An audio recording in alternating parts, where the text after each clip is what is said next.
성경 한 두 구절 볼게요. 잠언 6장 9절입니다.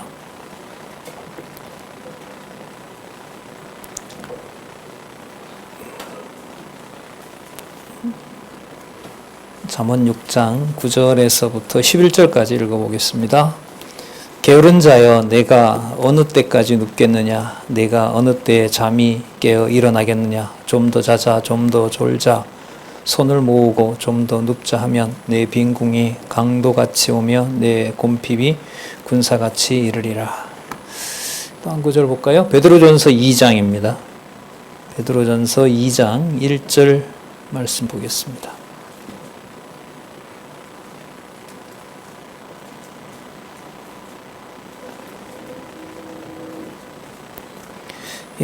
그러므로 모든 악독과 모든 괴휼과 의식과 시기와 모든 비방하는 말을 버리고 갓난아이들 같이 순전하고 신령한 젖을 사모하라. 이는 이로 말미암아 너희 구원에 이르도록 자라게 하려 함이라. 우리 교재는요 170페이지입니다. 170페이지 비참한 죽음의 노예 신세입니다. 그러니까 첫 번째 읽어드렸던 잠언은 여러분들도 잘 아시는 구절이죠. 게으름에 대해서 질타하는 내용이 나타나고 있습니다. 아시는 대로 잠언은 주권성에 대한 그 찬양 내용이고요. 지혜와 명철, 지식 내용으로 되어 있죠. 지혜는 바로 창세전 하나님이 정하신 뜻을 깨닫는 것, 창세전 선과 악을 아는 아주 중요한 부분이죠. 바로 그 지혜를 소개하는 부분에 바로 이 게으름 부분이 나오거든요. 강론하는 시간 아니니까요. 어쨌든 성경에 이 문제를 이미 지니고 있고 성경에서 이 문제를 처리하고 있다는 걸 염두에 두시면 좋겠고요. 그리스도께서 오셔서 성취하시는 거고, 나중에 읽었던 이 베드로전서 2장 1절에서부터 2절에 보면 거기 여러 가지 이제 악한 내용들이 나오는데 불의한 경우를 얘기하죠. 거기 보면 시기라고 나오죠. 시기 2장 1절에 보면 이제 우리가 태만죄를 살펴보고 그 다음에 오늘은 좀 바르트의 세 가지 죄를 좀 다 마칠까 합니다. 마지막이 기만입니다. 처음이 뭐였었죠? 오만이라고 들어보셨어요? 오만 한 거고, 그 다음에 지금 태만이고 게으름의 문제, 그 다음에 기만인 거고요. 이게 그리스도의 삼직, 제사장직, 왕직, 그 다음 선지직 아래서 통제가 돼야 돼요. 그러면 기독론이라는 게 이제 바르트가 말하는 기독론은 공관복음입니다. 그러니까 마태, 마가, 누가, 요한의 정체성을 그 다양성과 통일성, 그 여러 가지 상이한 부분들과 그 종합된 통일을 보지 못하는 겁니다. 이건 서구 신학의 복음서의 한계 이거죠.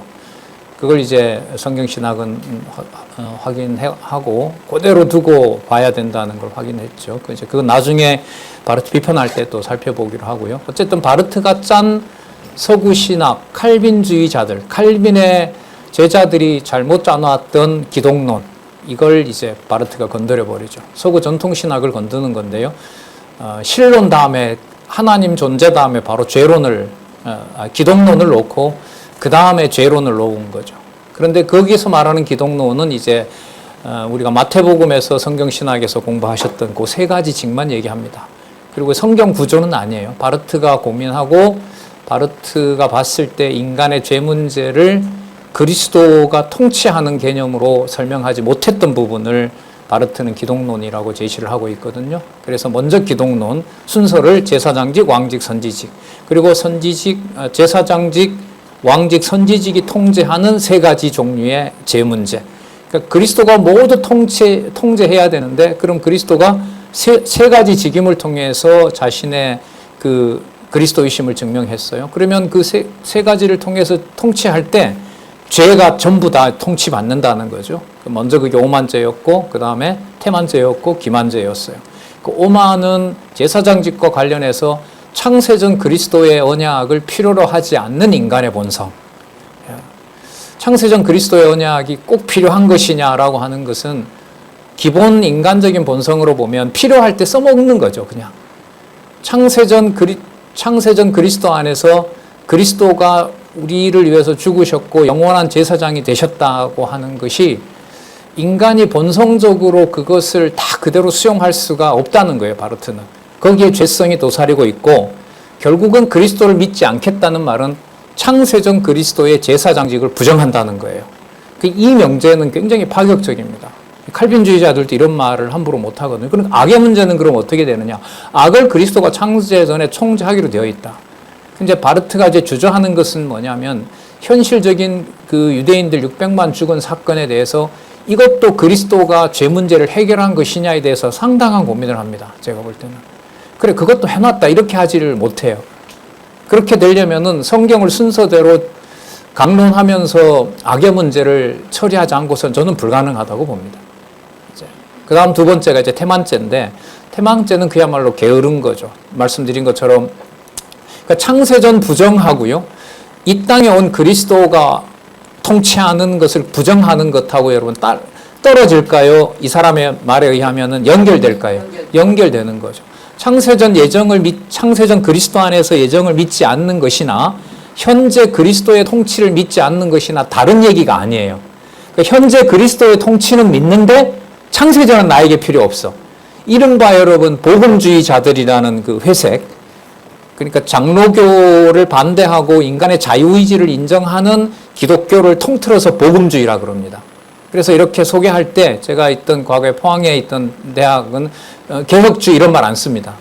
복음주의라는 말을 씁니다. 그 복음주의는 결국 자유의지를 받아들이는 거거든요. 끝에 가면 성화에 있어서는. 자, 그런데 이 그리스도를 받아들인다고 하면서 창세전 은혜 언약, 그리스도 안에서의 예정을 믿지 않는다는 건 바르트가 봤을 때도 말이 될까요? 안 될까요? 말이 안 되는 겁니다.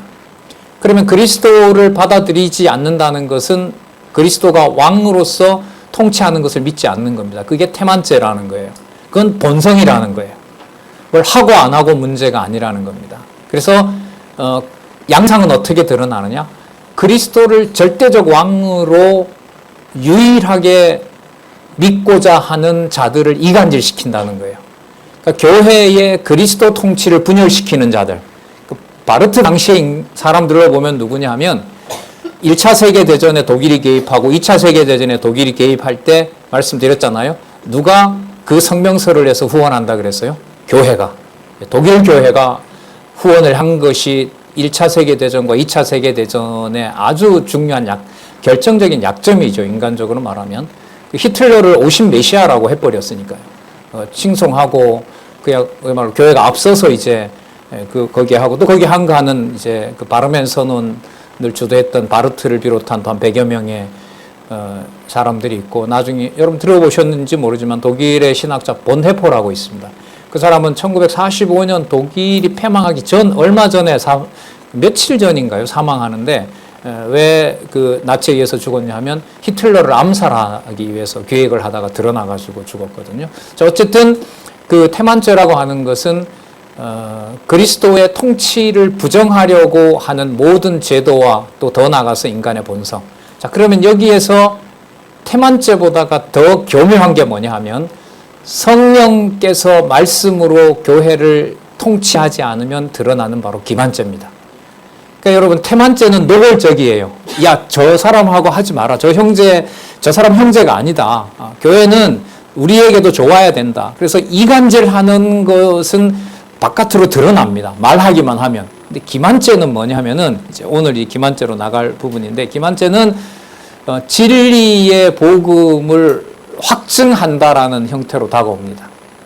성령의 역사가 여러분 성경을 기록한 거고 기록한 말씀을 전하는 거잖아요. 그러니까 복음 진리를 전하는 일을 반드시 해야 된다고 말하면서 교회를 허무는 게 기만죄입니다. 기만이 여러분 다르게 말하면 사기잖아요. 사기꾼이 뭐처럼 다가와요? 진짜. 저도 여러 번 당한 적이 많은데 이분은 목사고 이분이 거짓말은 사기칠 리는 없겠지 하는데 사기치더라고요. 그러니까 교회 내에서 일어나는 사기 행각 그게 뭐와 반드시 더불어 들어오느냐? 복음 진리를 바르게 가르치는 것처럼 하지 않는 사기는 존재하지 않는다. 이제 바르트가 말하는 사기죄입니다. 이걸 누가 다 알고 계시느냐? 그리스도가 다 알고 계시는데 왜 그럼 허용하느냐?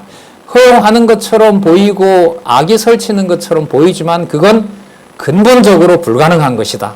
그래서 죄라는 것을 바르트가 뭐라고 정의하냐면 악을 불가능성의 가능성. 그런 말을 여러분 이 책에 나오는 거예요. 그러니까 가능한 것은 죄가 설치는 것처럼 보이고 교회를 허무는 것처럼 보인다는 거예요. 그러나 거기에 근본적으로는 그리스도가 통치하고 있기 때문에 뭐하다? 불가능한 것이다. 그래서 말장난처럼 보이는 이제 불가능성의 가능성. 바르트가 그렇게 만드는 것도 의도가 있습니다. 이제 그건 앞부분에 조금 설명했는데 뭐 여기서 이제 다시 뒤로 돌아갈 수는 없고요. 170페이지에 이제 태만죄를 통치하시는 그리스도를 소개하는 부분이 나오는데요. 비참한 죽음의 노예 신세다 하는 거죠. 그리스도가 그런 말씀하시죠. 악하고 게으른 종이라고 질타하잖아요. 자, 그게 결국 그리스도가 태만죄에 대해서 심판한다는 겁니다. 자, 이것도 부분 한번 살펴볼게요. 두 번째 줄 볼게요. 170페이지. 비참한 죽음의 노예 신세. 두 번째 줄. 악은 어디에 있을까? 우리 스스로를 위하여 우리의 은혜 잃은 존재 안에 악이 있다. 바로 그곳에 이미 죽음은 우리 자신의 심장 안에서 보좌에 앉아있고 우리를 움직이는 것이다. 핵심은 뭐냐면 은혜가 없다면 반드시 어디 아래 들어간다? 비참한 노예 신세 안에 들어간다. 그러니까 악하고 게으른 종이라고 하는 게 평생 노로 살라고 하는 심판 앞에 있죠. 평생 무슨 신세로? 노예 신세로 살라고 하는 거죠. 바로 그게 이제 바르트가 봤을 때 그리스도의 왕직을 수행할 때 드러나는 양상이 바로 뭐냐면 태만죄로 드러난다는 거죠. 그러니까 태만죄가요, 게으른 게 그 어떤 우리가 말하는 그런 게으른 게 아니에요. 예수 그리스도가 머리 되신다는 사실을 따르지 않으려는 본성. 그 말은 다르게 보면 어떻게 나타날까요? 내 열심과 내 어떤 기준을 다른 사람에게 적용할 때, 그 권력을 통해서. 독일 같은 경우에는 이제 총칼로 교회를 위협하니까요. 감옥에 갈래 아니면 내 말 따르래 이렇게 나오니까 자, 거기에 이제 따라갈 수밖에 없는 상황이 되는 것. 이게 바로 태만죄인 거죠. 그 태만죄는 다른 면으로 보면 인간적인 열심이 작을까요? 클까요? 크죠. 그 큰 만큼 누구를 따르려는 일은 거부하게 돼요. 그리스도를 따르는 일은 거부하게 되는 거죠. 이게 이제 현실적으로 이 독일 교회 또 독일 교인들에게 영향을 미쳤던 겁니다. 이런 내용들이. 자, 171페이지에 가보시면 그 바르트의 인용이 있죠. 인간이 방탕할 때에 그 인간의 은폐함 속에 그 은폐의 실제적인 작용이 나타난다. 그러니까 뭔가를 숨기려고 할 때 그 숨긴 내용 속에 인간이 아무것도 안 하고 탁 뒤로 빠져 있는 거지만 그 뭔가 숨기려고 하는 태도 속에는 엄청나게 많은 의지들이 작동한다는 거예요. 자, 그 다음에 은폐는 파괴적인 쾌락의 힘을 잠복시키고 있다. 은폐가 쓰러지지 않는 한 인간의 방탕함은 점점 더 새로워져서 급기야는 최대한의 자극을 유발시키는 단계까지 이르게 된다. 그럼 최대한의 자극을 유발시킨다는 말은 딱 숨기고 있다가 결정적으로 기회가 오면 누구를 죽이고자 한다 이 말일까요? 왕 대신 그리스도를 죽이고자 한다. 그런 것을 항상 숨기고 잔다는 거죠. 예. 자, 넘어가서 볼게요. 넘어가서 172페이지에 가시면은요. 172페이지에 가시면 거기도 그 위에서부터 네 번째 줄 볼까요? 네 번째 줄. 바르트는 이렇게 사악하면서 바보스러운 결과의 예를 자살에서 찾습니다. 이 자살 문제를 신학적 문제로 접근을 합니다. 그러니까 자살하면 인간적으로 보면 안타깝다든지 아우 참 안 됐다 생명을 잃어서 이런 인간의 도덕적 감정 측면을 이 사람이 벗어나려고 해요. 이걸 그리스도의 통치로 봅니다. 그리스도의 통치. 여러분 자살한 유명한 사람이 있죠. 성경에 보면. 신약 성경에 보면 아주 유명한 사람 있잖아요. 예, 누구의 아주 평범한 사실도 오래 걸려요. 누가 있어요? 가룟 유다 있죠. 이 바르트의 말로 보면 가룟 유다의 자살은요 그리스도의 통치행입니다. 그리스도를 따를 수 없는 것이 자기를 죽이는 걸로 드러난 그리스도의 통치행입니다. 자, 한번 볼게요. 자, 요런 구절 하나는요, 이제 이게 학문을 하게 되면 바르트의 자살론 이러면서 이게 하나가 이제 석사 논문, 박사 논문까지는 안 가더라도 석사 논문 뭐 수천만 원을 내고 석사학위 받는 소재거리가 되는 거예요. 예. 자, 성경을 모르면 또 이런 게 흥미로울 수 있죠. 뭐 어떤 신학자는 어떻게 말하고 이렇게 한 게. 자, 어쨌든 한번 볼게요. 바르트는 사악하면서도 바보스러운 결과의 예를 자살해서 찾는다. 염려란 바로 자살적 행위의 광기다. 그러니까 염려하고 자기를 못 견디게 된 결과 결국 자살해버리는 것은 바로 그게 광기라는 겁니다. 자, 불교에서는 그러죠. 불교에서는 여러분 그 다른 종파지만은 자살을 용인할까요? 아니면 그걸 악이라고 비판의 대상으로 삼을까요? 예. 타살과 자살은요, 불교 같은 경우에는 칼자루를 바깥으로 향하느냐, 자신에게로 향하느냐입니다. 그래서 불교는 자살을 나중에 이렇게 풀어줘야 될 하나의 업으로 봅니다. 그러니까 칼자루를 바깥으로 향하게 되면 누구를 죽이게 돼요? 타인을 죽이면 타살이라고 그래요. 그러니까 칼자루를 반대 방향으로 향하면 자기를 죽이는 거잖아요. 그건 자살이 되는 거잖아요. 그 두 개 다 악으로 봅니다. 자, 어쨌든요, 이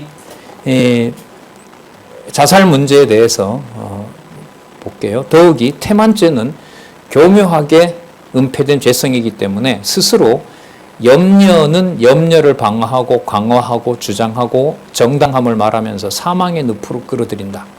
자살 행위의 광기는 개인 일탈로 끝나는 것이 아니라 인간의 공동체를 분해시키고 파멸시키고 콩가루로 만드는 염려를 조장한다. 결국 염려는 삶을 위험케 하며 인간을 분쇄시킨다. 염려는 독약이다. 이렇게 나옵니다.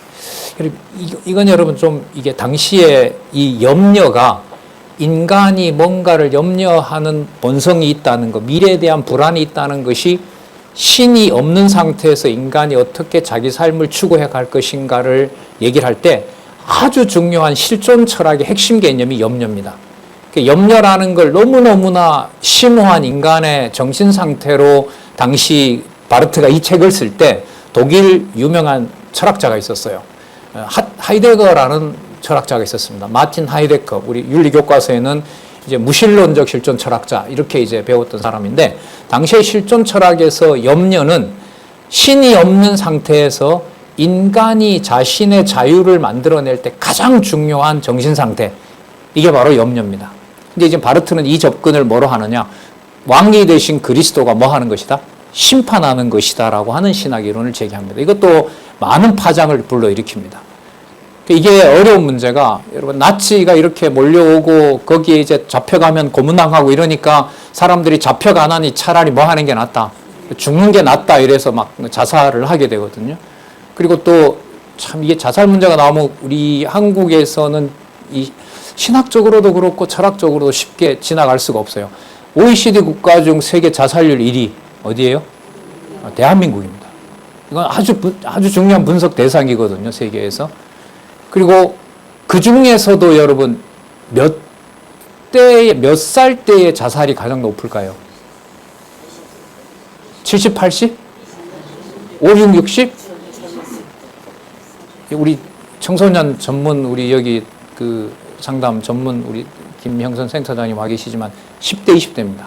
20대, 30대입니다. 40%까지 올라갑니다. 그리고 시간당 1.5명이 죽습니다. 지금도 죽어요. 평균적으로 나누면. 이 대한민국이라는 국가거든요. 예. 그러니까 너무 쉽게 생각하고 너무 어려운 게 몰아붙이고 이제 이게 되거든요.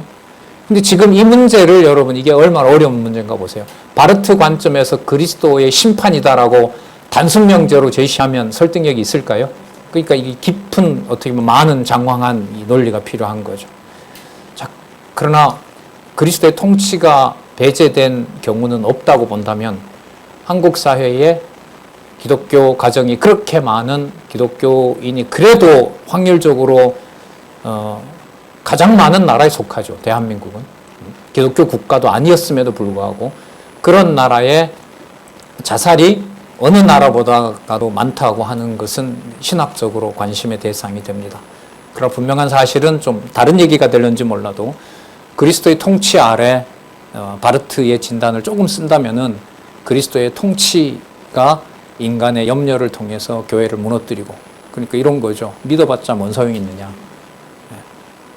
저 신 믿어봤자 무슨 소용이 있느냐. 이런 경우로 가게 되면은 이런 일도 치달을 수 있는 거죠. 예. 자, 여기서 끝나는 게 아니라 바르트는 이게 성부, 성자, 성령, 성자, 성부, 성령 이렇게 되어 있죠. 그러니까 선지직, 그리스도의 삼직 가운데 이제 선지직으로 통치를 해줘야 염려뿐만 아니라 더 교묘한 방법으로 교회를 무너뜨리는 인간의 죄성이 있다는 거죠. 그게 여러분 172페이지에 보면 무슨 죄라 그래요? 172페이지 보세요. 기만죄예요. 그럼 그리스도가 이 기만죄를 어떻게 승리하셨느냐? 기만은 여러분 사기라 그랬잖아요. 사기 치려면 뭘 잘해야 돼요? 사기를 잘 치려면 뭘 잘해야 돼요? 거짓을 뭘로 둔갑시켜야 돼요? 진짜로 그 둔갑을 잘 시켜야 되잖아요. 그게 진짜 기만을 잘하는 거잖아요. 자, 그래서 이제 바르트 얘기는 뭐냐면 그리스도가 여러분 십자가에 달리셔서 묻는 말에 많은 말을 대답하셨어요? 가능한 침묵하셨어요? 침묵했죠. 묻는 말 간단하게 대답하고 평상시에 있었던 것처럼 제자들에게 많은 이런 얘기를 안 하셨죠. 마가복음인가에 보면 십자가에 있을 때 뭐라고 물으니까 내가 장차 와서 너희들을 심판하겠다라는 아주 무서운 그 심판을 말씀하신 것 외에는 그렇게 반항을 하지 않습니다. 그러면 이제 바르트 얘기입니다. 기만죄를 그리스도가 이기신 것은 가능한 어떤 대꾸하지 않고 십자가에서 한 아버지가 정해놓은 뜻을 그대로 따르는 것. 그러니까 좀 상징적인 의미가 강하죠. 그러니까 많은 말을 가르칠 수가 있는데 십자가에서 아버지의 뜻으로 받아들이고 많은 말에 변명하지 않은 것.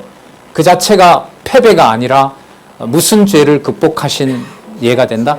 기만죄, 사기치는 인간의 본성을 극복한 예가 바로 그리스도의 십자가상의 침묵의 언어다. 그게 바르트가 말하는 십자가 신학입니다. 바르트 어떤 신학자나 이러면은 여러분 대명사가 말씀의 신학자 이렇게 붙는데 가장 많이 붙는 게 여러분 십자가 신학입니다. 왜 그 말을 하기를 신학자들과 목회자들은 좋아하고요. 왜냐하면 십자가 이러면 상대방에게 권할 수 있는 여지가 많거든요. 근데 바르트는 그런 의도로 얘기한 건 아닙니다. 십자가 이러면 뭐냐면 그리스도가 십자가로 다 모든 걸 해결해 줬다. 또 사회운동을 얘기하는 신학자들과 목회자들은 뭘 얘기할까요? 그리스도처럼 뭘 지어야 된다? 십자가를 져야 된다. 그래서 이런저런 용도든 이른바 진보든 그 다음에 보수든 간에 어쨌든 십자가를 잘 사용을 합니다. 근데 바르트가 말하는 여러분 신학은 그게 아닙니다. 지금 말씀드린 것처럼 그리스도가 침묵하신 그 사건이 바로 많은 말을 통해서 모세를 언급하고 율법을 언급하고 하면서 교회의 진리를 말하는 것처럼 보이지만 결국 그리스도의 성도들을 뭐하는 기만하고 또 거짓말의 늪으로 몰아넣으려고 하는 것에 대해서 그리스도가 승리한 모습이 바로 십자가상의 침묵이고 그건 절대로 패배가 아니다. 이렇게 이제 기독론을 전개합니다. 자, 172페이지 제일 밑에 줄에 볼게요.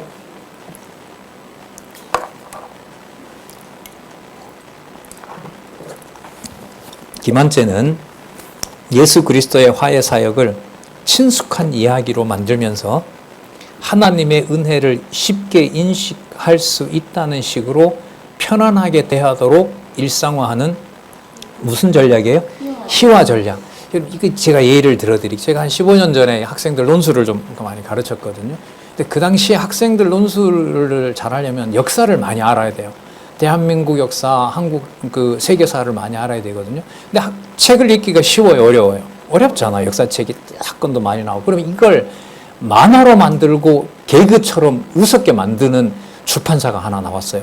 그 책은 어디서도 팔았냐면 슈퍼마켓에서 세트로 팝니다. 서점에서 그걸 한지를 사려면은 수십만 원 내야 되는데 슈퍼마켓에 가서 이걸 사면 몇만 원이면 됐어요.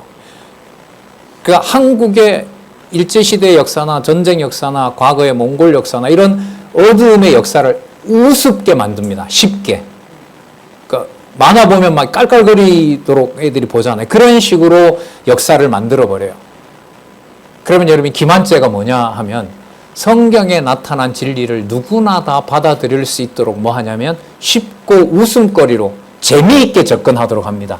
이게 바로 뭐냐면 희화 전략이고 바르트가 봤을 때 그게 바로 뭐냐면 기만죄라는 거예요. 그러니까 누구나 다 받아들일 수 있도록 해야 빨리 사기칠 수 있잖아요. 맞죠?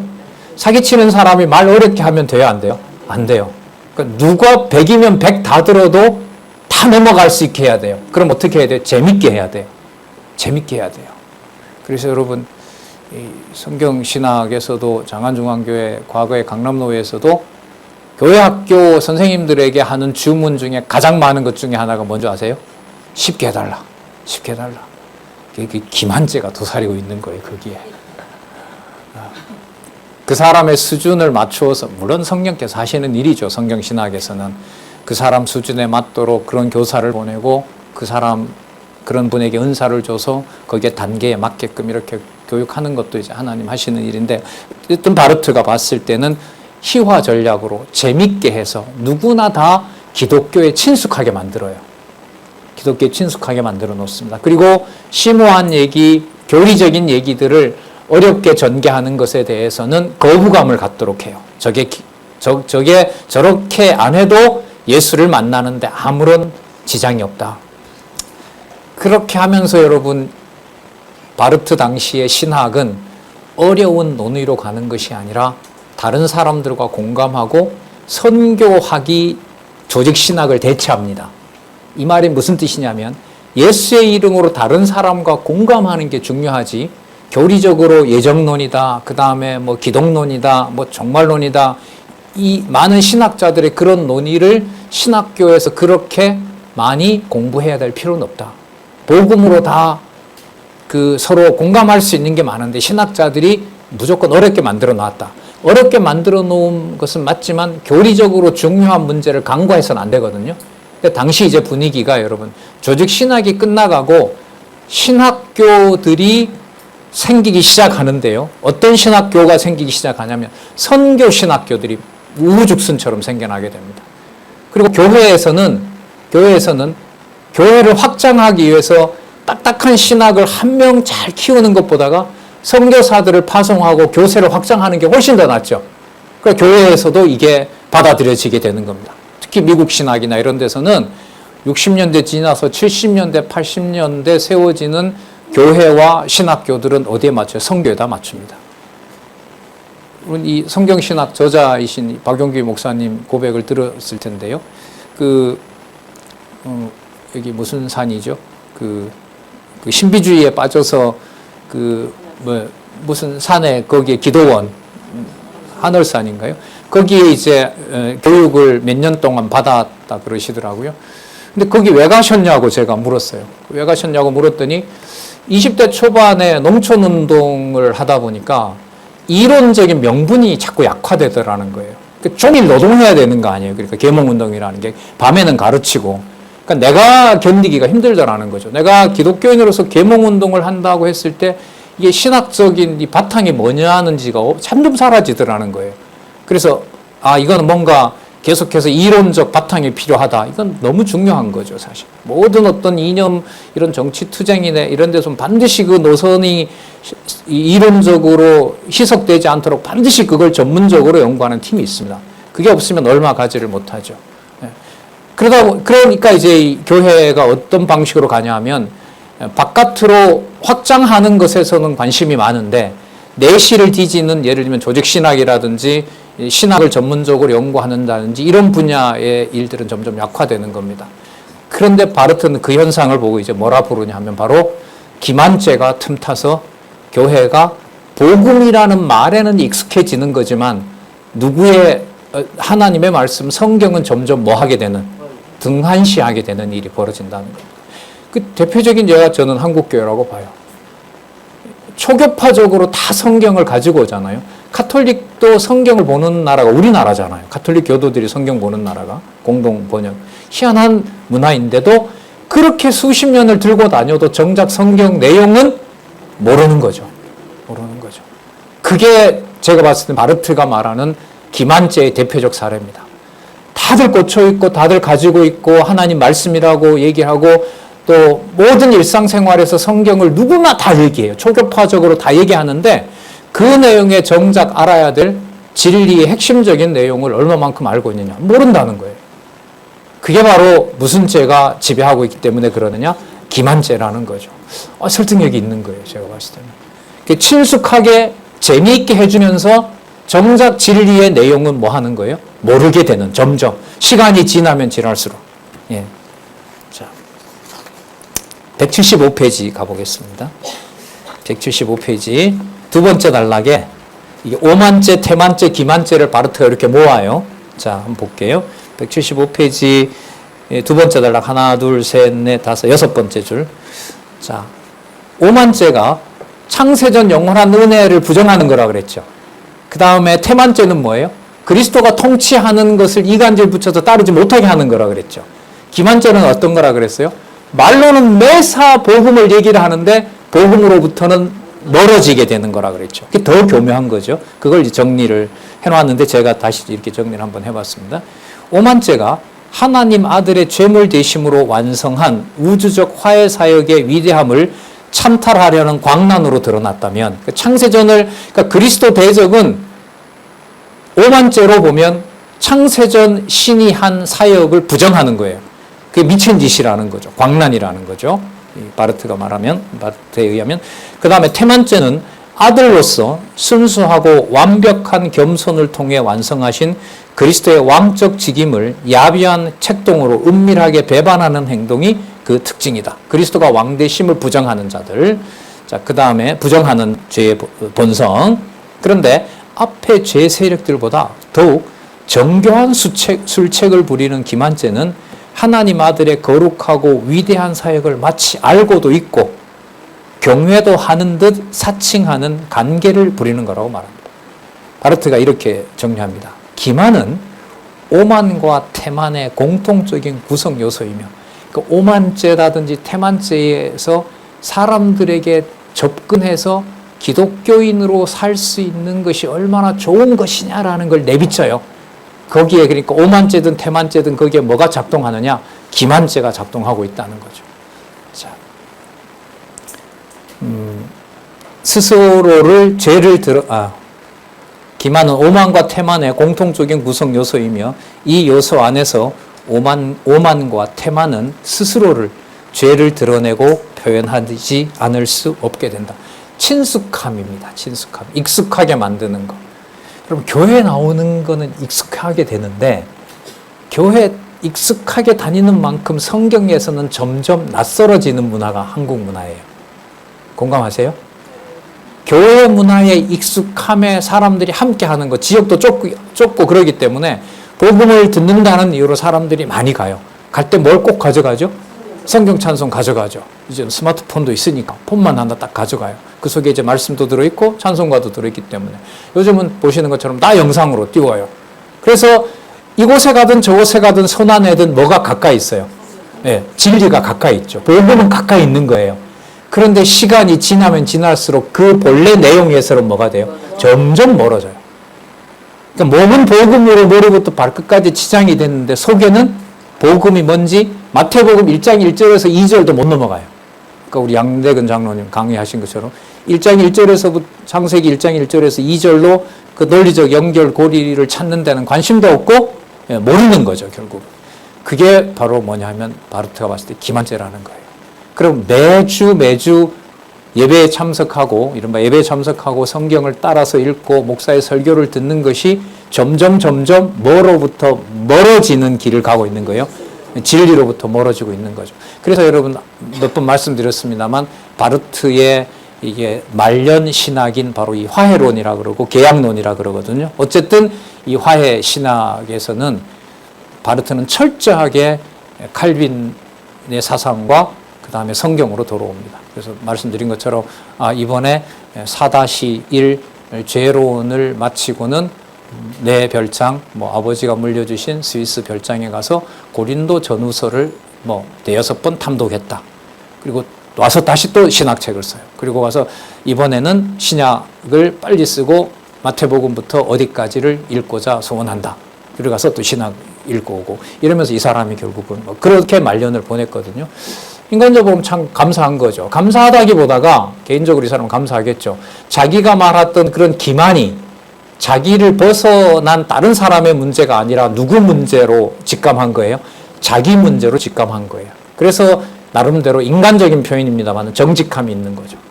예. 그래서 말년까지 말씀을 붙들고 살았기 때문에 말씀의 신학자라는 이 대명사를 이 사람에게 붙여주기도 합니다. 자, 좀 넘겨보겠습니다. 그래서 김한채와 관련해서 아까 제가 십자가 신학이라고 179페이지 보시면은요. 179페이지 위에서부터 하나, 둘, 셋, 넷, 다섯, 여섯, 일곱 번째 줄 237각주 다음이에요.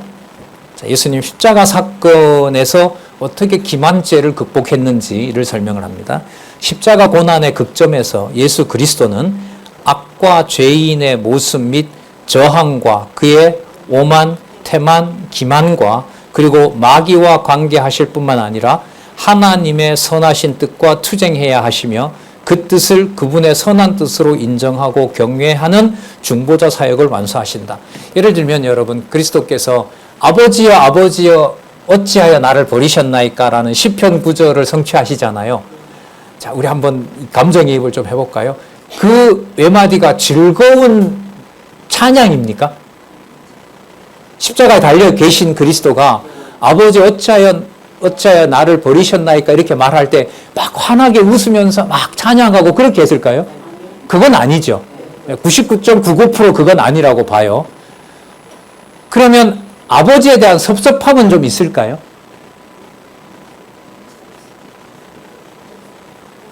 비록 구약의 내용을 이루셨다고 말씀하시지만 아버지여 아버지여 어찌하여 나를 버리셨나이까 라는 구절은 구약의 성취가 된 건데 그 말을 자신이 지금 하고 있잖아요. 아버지여 아버지여 어찌하여 나를 버리셨나이까 라는 그 말 속에는 아버지에 대한 섭섭함이 있을까요 없을까요? 어렵죠. 그러니까 사람이 600만 죽어나가는 현장에서 악을 그리스도가 책임졌다는 말을 하기가 쉽지 않다는 거죠. 다 넘어지죠. 바르트 이후에 바르트를 더 나간 신학자는 없습니다. 예. 우리나라는 장신이 먼저 받아들였고요. 그 다음에 한신, 그 정치적 노선으로 투쟁했던 한신이 바르트를 받아들여서 교수들이 온화해졌습니다. 막 나가질 않아요. 바르트 이 공부를 한 독일 신학자들이 많이 와서. 총신은 자존심 때문에 바르트는 표면적으로는 안 받아들이고 교수들은 학회에 나와서 발표하는 쪽입니다. 그러니까 쉬운 문제는 아니었던 거죠. 어쨌든 아버지여 아버지여 어찌하여 나를 버리셨나이까 라는 것 속에 아버지에 대한 원망과 섭섭함이 있다. 없다. 그냥 아무런 감각이 없다. 뜻대로 되는 거니까 십자가에 달려있든 아무런 상관이 없다. 여러분 그런 주장을 합니다. 실제로 신학자들이. 신학자들 중에 그런 주장을 하는 사람들이 있습니다. 그래서 그리스도의 가상칠언, 십자가상에서 7마디를 분석한 책들이 무수히 많습니다. 그 내용 중에 고민은 어디에 있냐? 아버지의 뜻을 순종한다고 했는데 메시아의 이 고백 속에 아버지의 뜻을 기쁘고 감사하게 받아들인 것이 진짜 있느냐? 제가 봤을 때는 이 대답이 쉽지가 않습니다. 자, 어쨌든 바로 그 부분에서 이 표현을 말하는 거예요. 바르트는. 자, 한번 다시 보실래요? 이 부분을.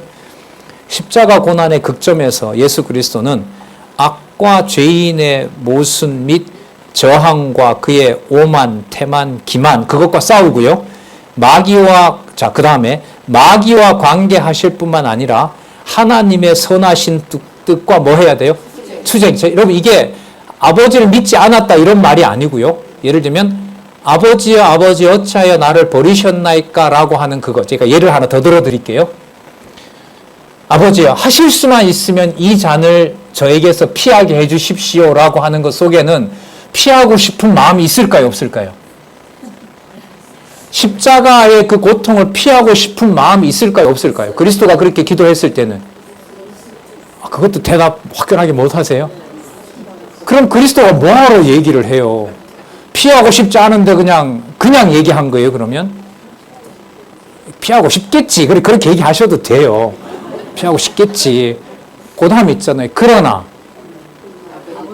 그렇죠. 그러나 나의 원대로 마시고 그러면 앞에 얘기했던 아버지여 아버지가 하실 수만 있다면 이 잔을 내게서 피하게 해 주십시오라는 거는 그 마음이 가식적으로 그렇게 한 건가요? 진정 그 마음이 그렇게 표현으로 드러난 걸까요? 드러난 거죠. 하지만 그리스도는 범죄하지는 않아요. 그게 그 다음에 뭐로 드러나요? 아버지의 뜻대로 되기를 원하옵나이다. 그걸 생각하시면 아버지여 어찌하여 나를 버리셨나이까? 그건 여러분 그 이후의 일이죠. 아까 그건 십자가 지기 전에 하신 거잖아요. 아버지 어찌하여 나를 버리셨나이까? 라는 것은 어디에서 하신 외침이죠? 십자가 지고 한 거예요, 그건. 예. 십자가를 진 상태에서 한 소리라고요. 뭐 신학적으로 가지 말고요. 그냥 우리가 이해하기 쉬운 말로 가보자고요. 바르트 이 표현을 설명하기 위한 거예요, 제 목적은. 그러니까 자기가 십자가에서 승리해야 누구의 무슨 문제를 해결해요? 인류의 죄 문제를 해결하거든요. 자, 그러면 바르트 표현은 그리스도가 아무런 감각 없이 그냥 유령으로 와서 그냥 아버지의 뜻을 아무런 감정 없이 이룬 그런 자가 되냐. 여러분, 바르트가 이걸 경계하는 이유가 있어요. 그리스도가 육의 몸으로 와서 우리가 겪는 고통을 우리처럼 겪지 않았다면 육의 몸으로 온 게 부정이 됩니다. 그리스도가 육의 몸으로 온 것을 부정하면 요한 2서의 얘기대로 뭐가 돼요? 적그리스도가 됩니다. 적그리스도가 되는 그걸 뭐라고 하면 가현설이라 그래요. 가짜로 왔다. 거짓 가짜의 현현할 현자요. 나타날 현자. 가현설을 따르는 일이 돼요. 바르트는 이걸 무엇보다도 경계합니다. 그래서 이런 표현을 하는 거예요. 죄와도 싸워야 되고 아버지 앞에서 자기가 고통을 겪어야 인류가 겪는 고통을 그리스도가 온몸에 짊어진다는 거죠. 여기서 이제 우리는 성경신학 공부하신 여러분들은 자신 있게 나가지만 바르트를 비롯한 신학자들이 주장하는 게 있어요. 바로 거기에서 그럼 그 모든 것을 신이 악을 섭리하고 신의 뜻대로 정한 대로 하는 것이냐. 우리는 간단하게 여러분들은 대단하시고 그렇다라고 하는데 바르트는 여기서 이제 잠시 멈추는 거죠. 잠시 멈추고 그 문제를 신이 그렇게 하시긴 하셨는데 거기에 이제 인간들이 설득당할 수 있는 얘기들의 설명을 첨가하는 겁니다. 바르트는. 그래서 1000몇 페이지씩 글을 쓰는 거예요. 누구는 이렇게 말하고 이렇게 얘기를 한 거죠. 그래서 여기서 말하는 대로 하나님의 선하신 뜻과 투쟁해야 하시며 그 뜻을 그 다음에 보세요. 그 뜻을 그분의 선하신 뜻으로 인정하고 경외한다고 얘기를 하는 거예요. 그러니까 여러분 이 표현이 바로 뭐냐면 아버지여 하실 수만 있다면 뭐하게 해달라? 피하게 해달라. 그러나 이렇게 된다. 나의 원대로 마시고 아버지의 뜻대로. 그럼 똑같이 적용하면 되죠. 아버지여 어찌하여 나를 버리셨나이까 라고 하는 것은 인간적으로 피하고 싶은 마음이 있는 거죠. 이렇게 많은 걸 제가 짊어지고 있습니다 라는 굳이 말하자면 아버지에 대한 섭섭함이 있을 수도 있죠. 하지만 그게 뭐로 가지는 않아요? 범죄로 가지는 않아요. 누구 뜻대로 된 것이다. 요한복음에 보면 뭐라고 하시면서 운명하셨다고 했죠? 요한복음에 이렇게 본문에 취약하셨어야 이 바르트 넘어서겠습니까? 요한복음에 보면 뭐 하시면서 운명하시죠? 다 이루었다라고 들어보셨어요? 네, 다 이루었다. 누구 뜻을 다 이루었다?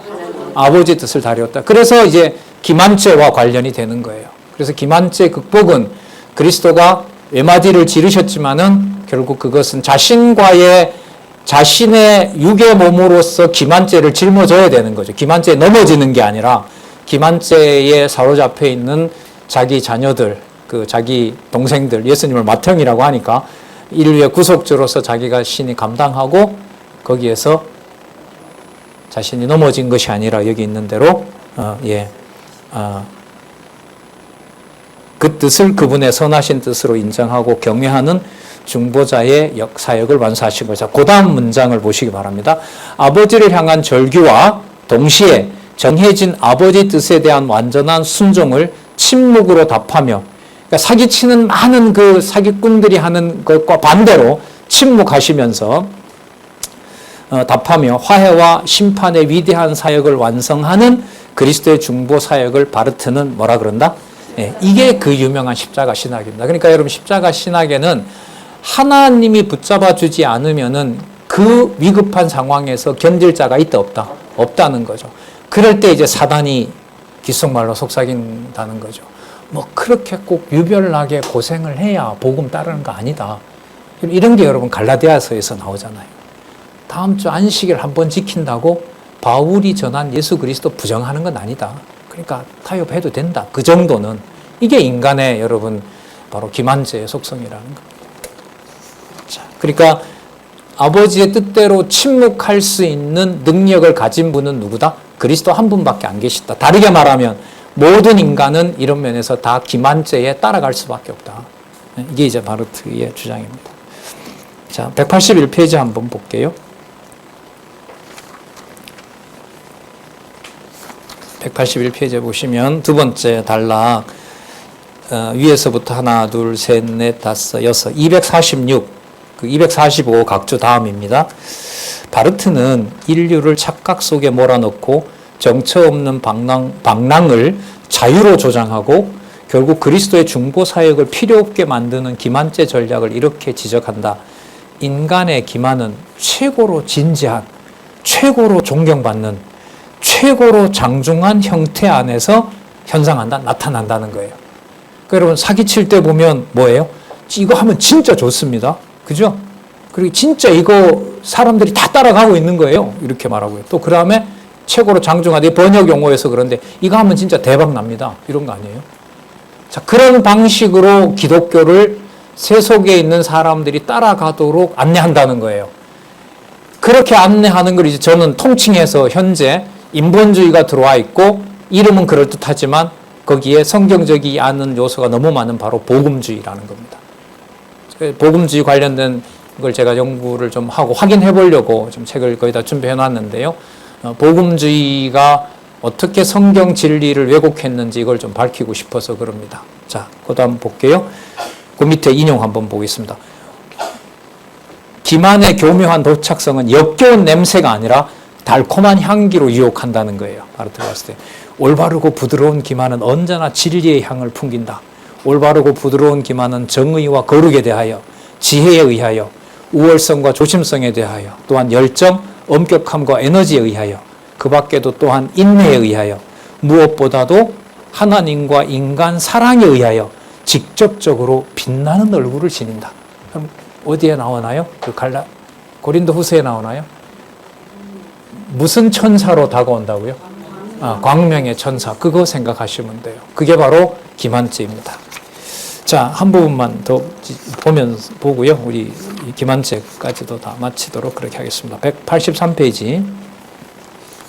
이 교회 예배에 대해서, 예배 행위에 대해서 바르트가 지적을 합니다. 볼게요. 마지막 단락입니다. 그런데 바르트는 태만죄의 경우에서도 지적했듯이 기만죄의 속임수가 가장 분명하게 드러나는 것은 곧으로 부패한 교회를 지목한다. 주중에 나쁜 기만은 주일에 더 나쁜 기만 안에, 인간의 세속적 기만은 그리스도적 기만 안에 뿌리를 두고 있다. 그러니까 그리스도 교회 안에서 벌어지는 복음을 친숙하게 해서 만드는 기만은 세상에서 저지르는 기만보다가, 사기보다가 뭐하다? 더 악랄하다는 게 바로 바르트의 지적입니다.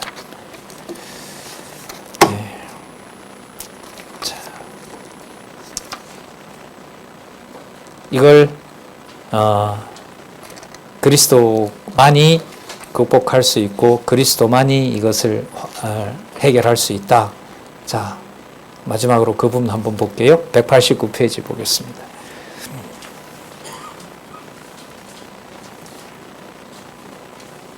자, 189페이지 인용요. 제일 위에 진리란 하나님과 바로 그 한 인간의 빛 말씀, 계시, 영광이다. 이게 여러분 다 성경에 나오는 용어들이죠. 이걸 이제 성경에서 나름대로 가져와서 쓰고 있는 거예요.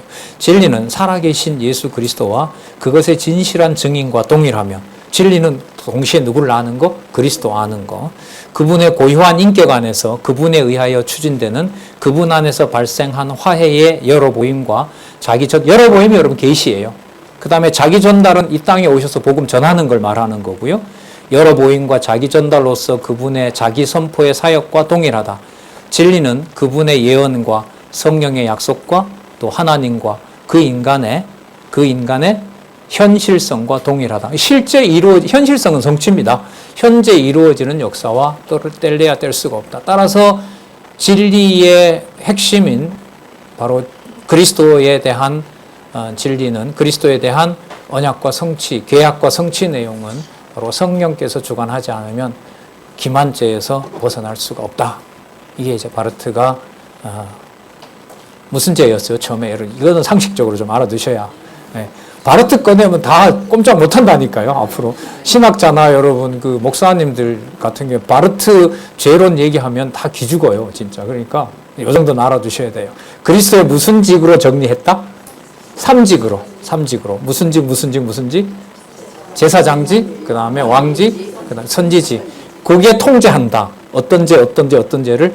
오만죄, 태만죄, 기만죄. 가장 교묘하고 악랄한 것은 무슨 죄를 넘어서야 된다? 기만죄다. 예, 거짓말하는 광명의 천사로 다가오는 거. 이렇게 해서 결국 바르트의 죄로는 다시 누구 이름으로 돌아와요? 예수 그리스도로 돌아와요. 여호와가 아니라. 그래서 다음 4장에는 바르트의 의와 바르트의 한계를 4장에서 소개를 잠시 드리고요. 5장에 가서 그 대안으로 성경신학의 죄론을 소개하는 것으로 정리하도록 하겠습니다. 수고들 하셨습니다. 기도하겠습니다. 하나님 감사합니다. 진리의 말씀을 기록한 말씀대로 그대로 따라가는 것이 얼마나 귀중하고 감사한지 또 한 번 확인했습니다. 하나님, 이 진리의 말씀에서 성경신학을 통하여 안내받는 이 소중한 길에서 우리만 걸어갈 것이 아니라 다음 세대 어느 누구에게라도 이 진리의 복음을 안내할 수 있도록 하나님 은총을 간구합니다. 예수님의 이름으로 기도드렸습니다. 아멘.